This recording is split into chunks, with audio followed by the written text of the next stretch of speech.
Assalamualaikum warahmatullahi wabarakatuh. Sebelumnya, terima kasih kepada Bu Saptri yang telah mengizinkan kami untuk melakukan presentasi online. Kami dari kelompok 4 ingin mempresentasikan tentang judul Studi Pengaruh Konsentrasi H3PO4 pada proses ekstraksi TiO2 dari pasir besi dengan agen dekomposisi NaOH. Dengan saya sendiri, Erin Ovenia, NPM 1513, dan rekan saya. Dan saya Faiz Izatila dengan NPM 334170093.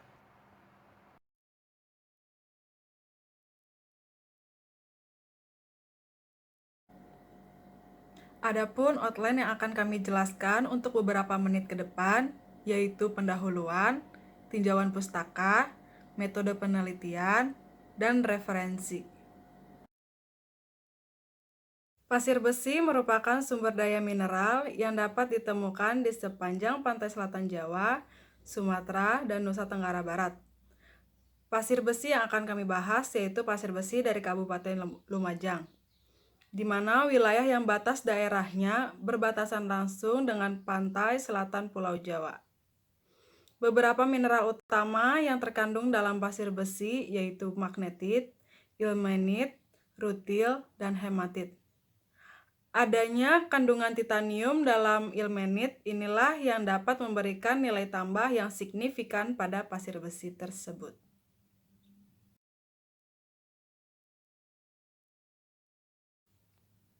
Titanium merupakan unsur yang menempati peringkat 10 besar dari seluruh unsur penyusun kulit bumi. Hampir 96% kebutuhan titanium di dunia digunakan sebagai bahan baku untuk membuat pigmen TiO2 karena beberapa keunggulan yang dimilikinya, yaitu kemampuan pigmen ini untuk melindungi permukaan yang lebih baik dibandingkan pigmen biasa seperti ZNO dan sifatnya yang antimikroba.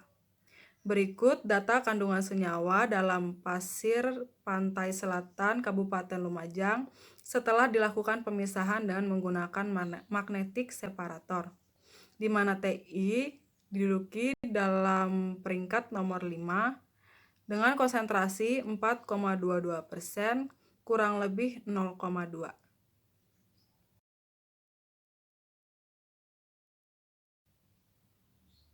Tujuan penelitian ini yaitu untuk mengetahui efisiensi dari H3PO4 sebagai agen pelindih dan memperoleh TiO2 dari pasir besi melalui pelindian H3PO4 yang didahului dengan dekomposisi NaOH.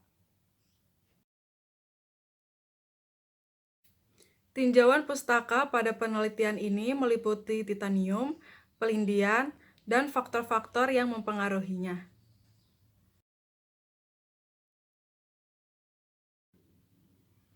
Awal era 1900-an, titanium digunakan dalam industri baja sebagai bahan penunggang produksi rel kereta api dan stabilisator pada lampu listrik. Konsumsi titanium dioksida atau yang disebut TiO2 tidak dikenal oleh pasar komersil sampai akhir tahun 1919. Produksi pigmen TiO2 mulai dikenal sejak awal tahun 1940-an dan berlanjut hingga pada tahun 2000. Konsumsi mineral titanium mencapai 1,42 juta ton. Titanium merupakan unsur yang memiliki ciri fisik berwarna putih perak, densitas 4,506 gram cm3, konduktor listrik dan panas yang baik dan juga tahan terhadap korosi baik di udara maupun di lingkungan berair. Logam ini mampu menahan serangan asam, gas klorin, dan beberapa larutan garam. Ketahanan titanium terhadap korosi akan meningkat apabila dipadukan dengan logam mulia seperti emas, perak, dan platina. Meskipun termasuk logam yang ringan, titanium mempunyai kekuatan yang hampir sama dengan baja. Titanium ditemukan di alam dengan konsentrasi yang rendah dan umumnya membentuk senyawa terikat dengan unsur besi, contohnya ilmenit.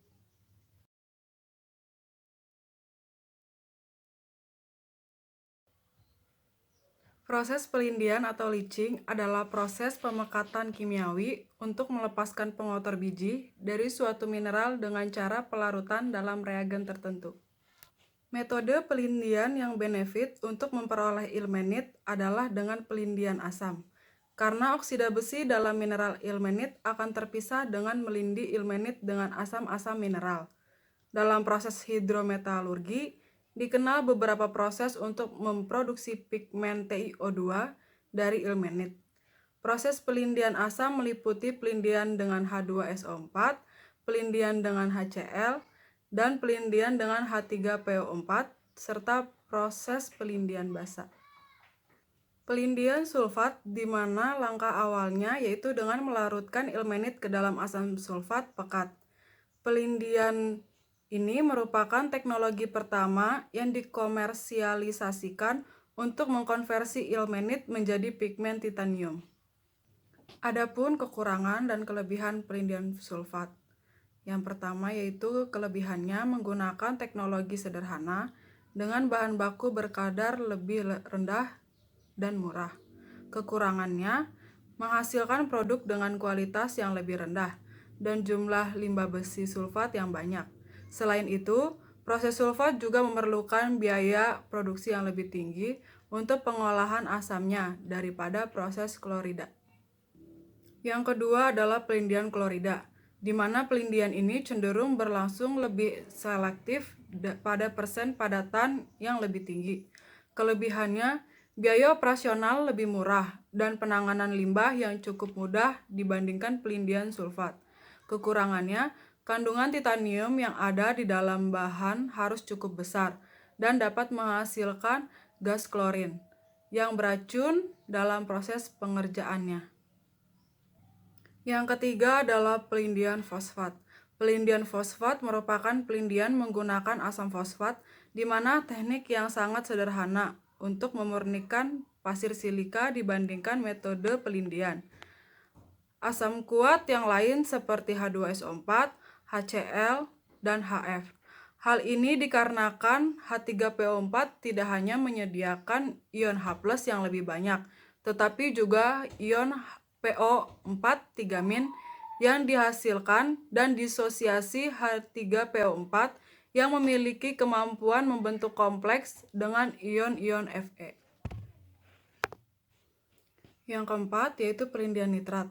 Pelindian nitrat yaitu pelindian ini menghasilkan NOx yang merupakan gas buang yang sangat beracun sehingga tidak efisien.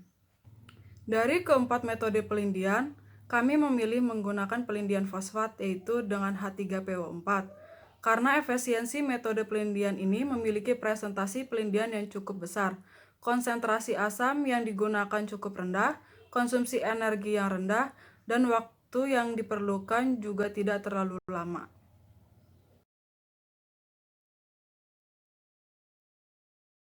Selanjutnya, pada tinjauan pustaka terdapat beberapa faktor-faktor yang mempengaruhi proses pelindian.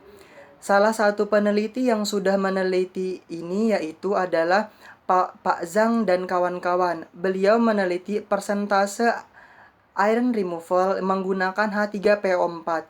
Nah, pada grafik di samping yaitu terdapat faktor yang pertama yaitu pengaruh konsentrasi dan jenis pelarut. Dapat dilihat pada grafik tersebut pada sumbu Y yaitu pada persentase iron removal dan sumbu X sebagai konsentrasi. Dapat dilihat bahwa konsentrasinya yaitu 0, 0,5, 1, dan 3. Pada konsentrasi yang sama yaitu 0, 0,5, 1, dan 3 molar dan ukuran yang sama yaitu 100 mes pada jenis pelarut yang berbeda. Nah, pada grafik di samping dapat dilihat bahwa untuk membedakan jenis-jenis pelarut asamnya itu menggunakan perbedaan simbol agar kita mampu melihat dari grafik tersebut membedakannya. Ya, kalau sepertinya menggunakan H3PO4 dengan simbol bintang, H2C2O4 atau asam oksalat menggunakan simbol kotak. Jika menggunakan HNO3 dengan simbol bulat Jika menggunakan HCl maka simbolnya segitiga ke atas, kalau H2SO4 segitiga ke bawah. Nah, dapat dilihat bahwa iron removal, persentase iron removal yang dihasilkan dari jenis-jenis pelarut itu mempunyai perbedaan yang signifikan. Pada H3PO4 dihasilkan persentase iron removal sebanyak 81%, pada H2C2O4 67%, pada HNO3 dihasilkan persentase iron removal menggunakan pelarut asam HNO3 sebanyak 53%, pelarut asam menggunakan HCl sebanyak 49%, dan H2SO4 sebanyak 42%. Sehingga dapat diambil kesimpulan dari grafik tersebut bahwa H3PO4 dapat meningkatkan persentase iron removal, meningkatkan efisiensinya sebanyak 30-40% daripada menggunakan jenis pelarut asam lainnya, sehingga H3PO4 lebih unggul.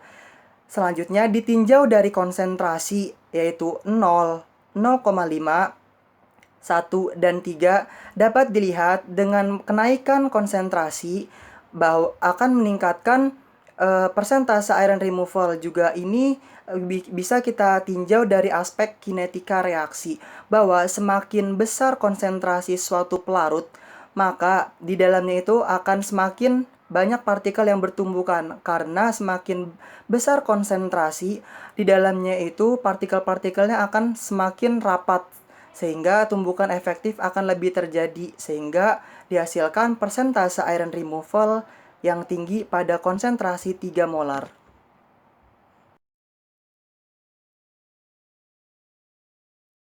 Faktor yang kedua yaitu temperatur. Dapat dilihat bahwa temperatur yang diubah-ubah yaitu 20 derajat Celcius, 60 derajat Celcius, dan 80 derajat Celcius pada waktu yang sama, yaitu 30 menit, 60 menit, 90 menit, dan 120 menit. Dapat dilihat dari grafik tersebut, semakin besar waktu dan temperatur, maka persentase iron removal yang dihasilkan akan semakin besar. Ini dapat ditinjau dengan aspek kinetika reaksi, bahwa semakin tinggi temperatur suatu pelarut, maka energi gerak partikel, atau dalam hal ini energi kinetik dan energi potensial dari suatu partikel tersebut akan semakin tinggi, sehingga partikel-partikelnya akan semakin cepat bertumbukan dan menghasilkan tumbukan yang efektif, dan menghasilkan persentase iron removal yang besar.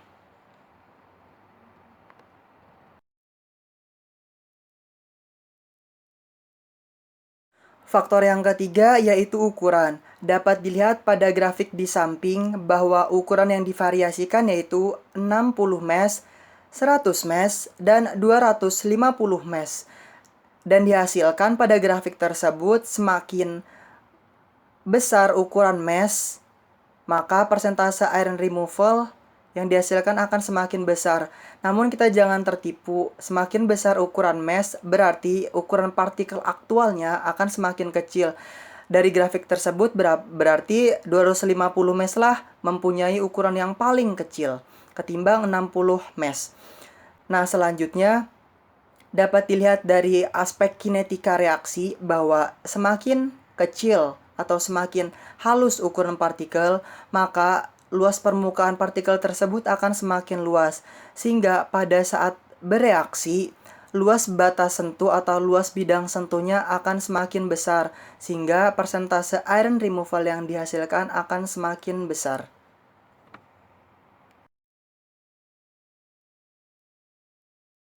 Faktor yang terakhir yaitu perbandingan solid dan liquid. Perbandingan solid dan liquid H3PO4 dari grafik tersebut yaitu 5%, 10%, 20%, dan 40%. Iron removal persentase iron removal yang dihasilkan masing-masing yaitu 74%, 73%, 46%, dan 41%. Mengapa pada saat melewati di atas 10 persen perbandingan solid dan liquid, persentase iron removal yang dihasilkan semakin menurun. Ini karena reaktan padat menghambat terjadinya laju reaksi, diakibatkan oleh viskositas yang semakin meningkat yang menyebabkan perpindahan massa di dalam larutan akan semakin menurun. Nah, karena persen perbandingan solid dan liquid H3PO4 yang semakin besar ini semakin menurun, diakibatkan karena H3PO4 itu dalam bentuk murninya berbentuk padat, sehingga dalam hal ini solidnya itu H3PO4 sebagai zat telarut dan liquidnya itu sebagai zat pelarut.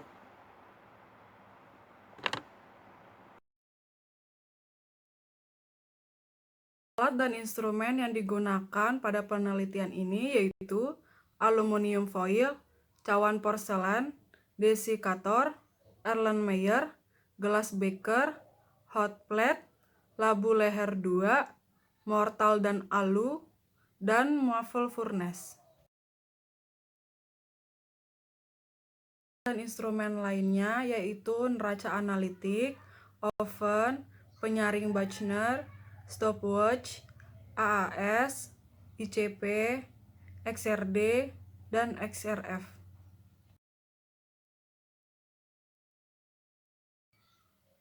Bahan-bahan yang digunakan dalam penelitian ini yaitu aquades, H3PO4, NaOH, dan pasir besi.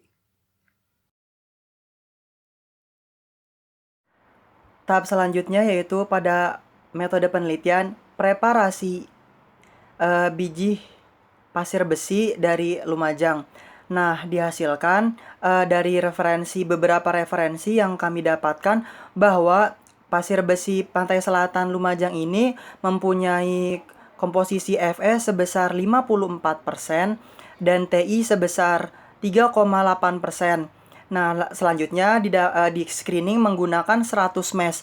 Mengapa menggunakan screening 100 mesh? Dari penelitian Pak Zhang bahwa 100 mesh ini digunakan 100 mesh karena konsumsi energi yang lebih efisien.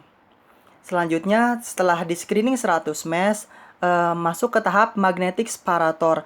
Mengapa menggunakan magnetic separator? Tidak dilakukan jaw crusher, crushing, grinding, langsung ke tahap konsentrasi. Ini diakibatkan karena pasir besi itu kan berbentuknya pasir halus-halus, sehingga sangat tidak efisien dan efektif dan tidak ekonomis juga jika pasir besinya itu kita lakukan crushing ataupun grinding, sehingga langsung masuk ke tahap screening dan konsentrasi. Konsentrasinya menggunakan prinsip magnetic separator. Dari magnetic separator tersebut dihasilkan tailing dan konsentrat. Nah, konsentratnya itu dianalisa XRF. Kan tadi sudah saya sebutkan bahwa sebelum kita menemukan beberapa referensi bahwa Fe-nya itu sebelum dilakukan konsentrasi itu sebesar 54% dan Ti-nya itu sebesar 3,8%. Dan dianalisa setelah di magnetic separator, konsentratnya itu dianalisa menggunakan XRF dengan standar uji ASTM E1621 dan dihasilkan peningkatan konsentrat kadarnya itu dari Fe dan Ti. Fe-nya itu dari 54% menjadi 61%, dan Ti dari 3,8 menjadi 4,1 atau 4,2, bisa dilihat dari slide nomor 4.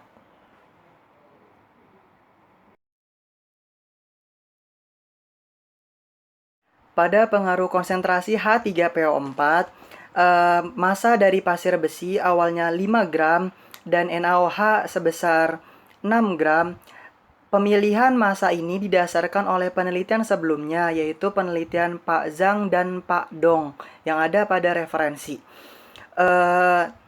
Dari penggunaan NaOH ini digunakan pada tahap awal. Mengapa? Karena NaOH ini berguna sebagai dekomposisi awal supaya TiO2-nya itu mudah untuk diekstraksi dari pasir besi sebelum dilakukan pelindian menggunakan pelarut asam fosfat. Dari NaOH dan pasir besinya ini dimasukkan ke dalam mortal lalu digerus supaya ukuran itu homogen. Setelah ukuran homogen, maka dimasukkan ke dalam cawan porselen. Di cawan porselen ini lalu dimasukkan sampel tersebut dimasukkan ke dalam muffle furnace, pemanasan selama 2 jam dan temperaturnya itu 600 derajat Celcius. Waktunya ini kita dasari pada proses penelitian sebelumnya dari Pak Zhang. Dan temperatur kita bedakan karena kita dapat beberapa referensi bahwa temperatur kalsin dari TiO2 itu antara 600 ya sekitar 600 atau 900 derajat Celcius, sehingga kita menggunakan 600 derajat Celcius. Setelah dipanaskan, akan didapatkan perubahan warna sampel dari hitam menjadi merah. Ini diakibatkan perubahan warna karena temperatur yang kita gunakan pemanasan di antara temperatur kalsin dari TiO2, sehingga dihasilkan warnanya itu merah bata. Sebelum dilakukan penyaringan menggunakan penyaring Buchner, sampelnya itu kita letakkan ke dalam beaker glass ditambah aqueous untuk menghasilkan filtrat dan residu. Setelah itu dilakukan penyaringan. Nah, untuk tempat wadah filtratnya itu kita gunakan Erlenmeyer, sehingga filtratnya itu akan tetap di Erlenmeyer dan residunya akan tersaring pada penyaring Buchner. Nah, mengapa sih pada filtrat 1 dilakukan karakterisasi menggunakan AAS, spektroskopi serapan atom? Kita untuk nge-make sure apakah kadar dari Fe-nya itu sudah berkurang atau belum. Nah, selanjutnya dilakukan pemanasan residu. Pemanasan dilakukan pada suhu 110 derajat Celcius dan waktu 3 jam. Pemanasan di sini menggunakan oven yang berguna untuk mengeringkan sisa-sisa dari aqueous tadi supaya residunya ini pada saat dilakukan pelindian benar-benar kering. Selanjutnya, setelah dilakukan pemanasan menggunakan oven selama 3 jam, maka didinginkan menggunakan desikator. Desikator di sini berfungsi untuk mendinginkan sampel tersebut. Setelah sampel dingin diambil dari desikator, dilakukan proses utamanya yaitu proses pelindian. Nah, proses pelindiannya ini dilakukan pada labu leher 2, dipanaskan pada Erlenmeyer.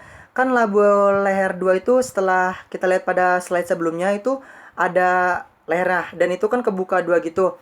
Nah, untuk nutupin supaya nggak ekses gitu, maka ditutup menggunakan aluminium foil pada saat proses pelindian menggunakan pada variasi konsentrasi H3PO4 itu 3 molar, 5 molar, dan 7 molar dengan volume 100 mili pada suhu 80 derajat Celcius dan waktunya itu 2 jam.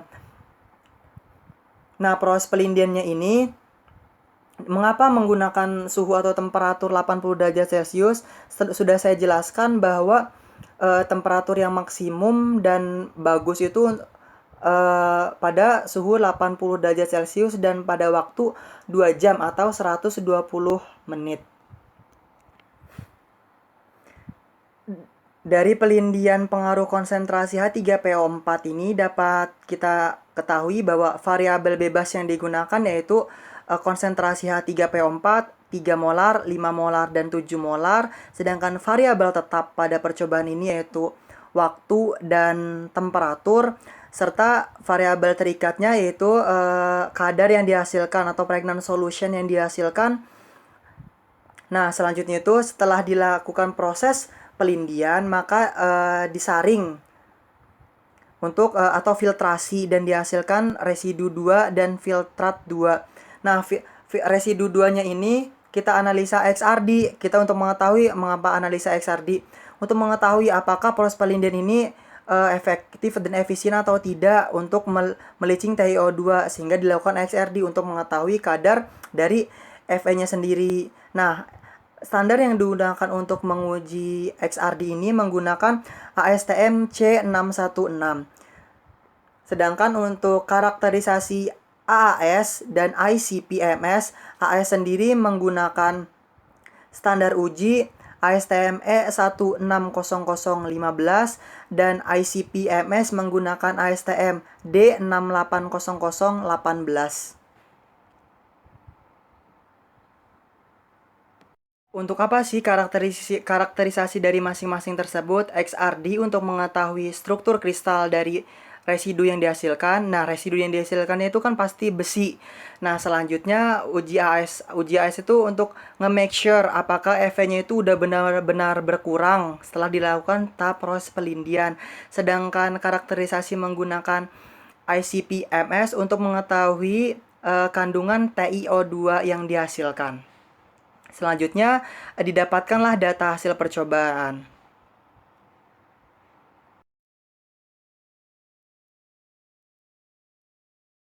Pada pengaruh berat NaOH, diagram awalnya sama persis, namun yang membedakan pada tahapan awal, massa NaOH-nya itu bukan 6, namun divariasikan 2 gram, 5 gram, dan 7 gram. Jadi dapat diambil kesimpulan sedikit bahwa pada pengaruh berat NaOH sendiri, variabel bebas yang digunakan yaitu berat dari NaOH-nya yaitu 2 gram, 5 gram, dan 7 gram. Variabel tetapnya yaitu massa pasir besi, volume dari HNO3, konsentrasi dari HNO3-nya tetap yaitu 3 molar, dan temperatur 80 derajat Celcius serta waktu 2 jam atau 120 menit. Sedangkan variabel terikatnya sama, yaitu pregnant solution yang dihasilkan yaitu atau filtratnya itu mengandung TiO2-nya berapa, EV-nya berapa. Yang membedakan hanya itu, diagram alirnya sama persis. Berikut adalah referensi yang kami gunakan. Sekian dari kelompok 4. Kurang lebihnya mohon maaf. Wassalamualaikum warahmatullahi wabarakatuh.